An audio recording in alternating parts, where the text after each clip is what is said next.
hip hop, we gon' take it to the top and it don't stop. Chinga, conga, hip hop, everyone, hello, please, hello everyone, welcome back to my channel Eco Chalk. मैं हूँ, you know very well about me, Faraz Khan, and the topic is the law of variable proportion. ये आपका topic होने वाला है और topic बहुत छोटा सा है, बहुत जल्दी ख़त्म हो जाएगा, ख़त्म हो गया ऐसा नहीं है, ख़त्म हो जाएगा बहुत जल्दी।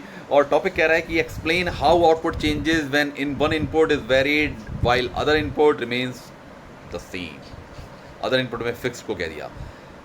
पता करते हैं, देखिए पहले हमने जो पढ़ाया था वो ये था कि आप जब भी किसी चीज़ का प्रोडक्शन कर रहे थे, दो तीन चीज़ें आपको लेके चलना पड़ रही थी, जिसमें फिक्स फैक्टर थे और वेरिएबल फैक्टर थे।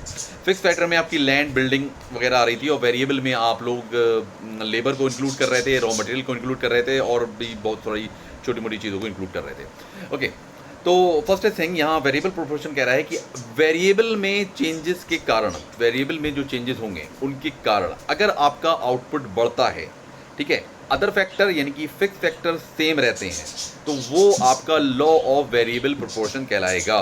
चुप जाओ छुड़ियों प्लीज़। वो आपका लॉ ऑफ वेरिएबल प्रोपोर्शन कहलाएगा कि अगर वेरिएबल में चेंजेस हो रहे हैं, वेरिएबल में चेंजेस हो रहे हैं, उसके कारण अगर आपका आउटपुट बढ़ रहा है, ठीक है, आपकी लैंड फिक्स है, आपकी बिल्डिंग फिक्स्ड है, जो भी आप फिक्स फैक्टर यूज़ कर रहे हैं वो फिक्स है, तो वो आपका the law of variable proportion कहलाएगा। मेरी ज़बान थोड़ी सी लड़खड़ा गई, sorry for that. Okay, example कह रहा है, a farmer has 1 hectare of land and 10 kg of seeds and fertiliser, यानी कि फिक्स्ड इनपुट्स की सब चीज़ें हैं। He varied the same the number of labourer and observe the total output of wheat. वो सारी चीज़ें लगाता है और लेबर लगाने के बाद वो वीट को प्रोड्यूस करता है, टोटल नंबर ऑफ वीट। अब जैसे जैसे वो लेबर को बढ़ाएगा उसी पर, उसी फिक्स फैक्टर पर, उसी लैंड पर, उसी फर्टिलाइज़र पर, उसी सीड पर, जैसे जैसे बढ़ाएगा वैसे वैसे उसका जो आउटपुट है वो इंक्रीज़ होता रहेगा। जैसे नंबर ऑफ लेबर इन्होंने दिया हुआ है कि number of labour 1 2 3 4 5 6 7, total output देखिए बढ़ रहा है। क्यों? लेबर के बढ़ने से आउटपुट बढ़ रहा है। लेबर क्या है? वेरिएबल फैक्टर है। वेरिएबल फैक्टर के बढ़ने से आउटपुट बढ़ रहा है, तो क्या कहलाएगा? The law of variable proportion.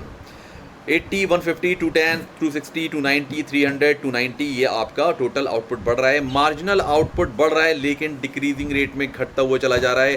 पहले 80 था, फिर 70 हुआ, फिर 60 हुआ, फिर 50 हुआ, 30 एंड माइनस में 10 भी चला जाएगा मार्जिनल।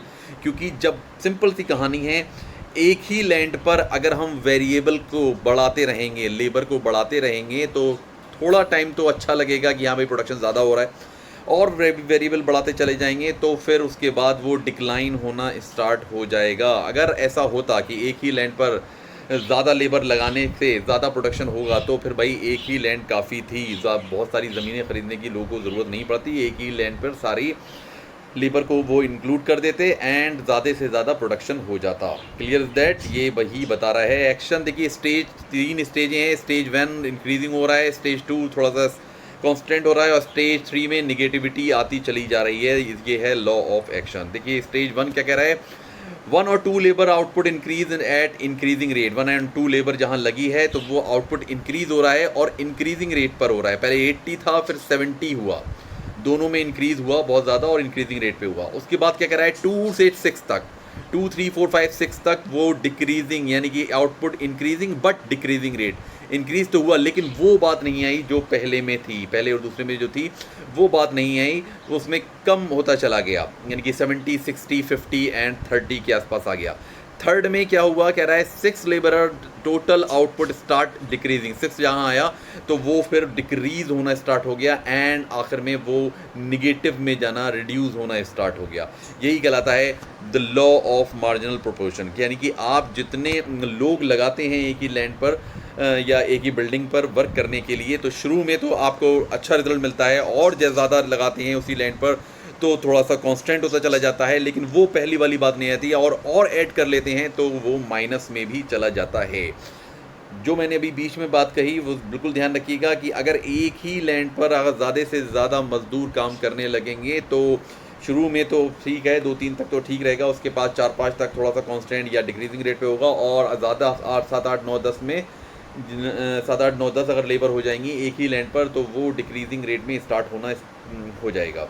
आई होप ये लॉ ऑफ वेरिएबल प्रोपोर्शन आप लोगों को समझ में आ गया होगा, स्टेजेस समझ में आ गई होंगी। अगर कोई भी प्रॉब्लम है या समझ में नहीं आया है या कुछ क्वेश्चंस हैं प्लीज़ कमेंट कर दीजिएगा, and thank you very much for your loving support.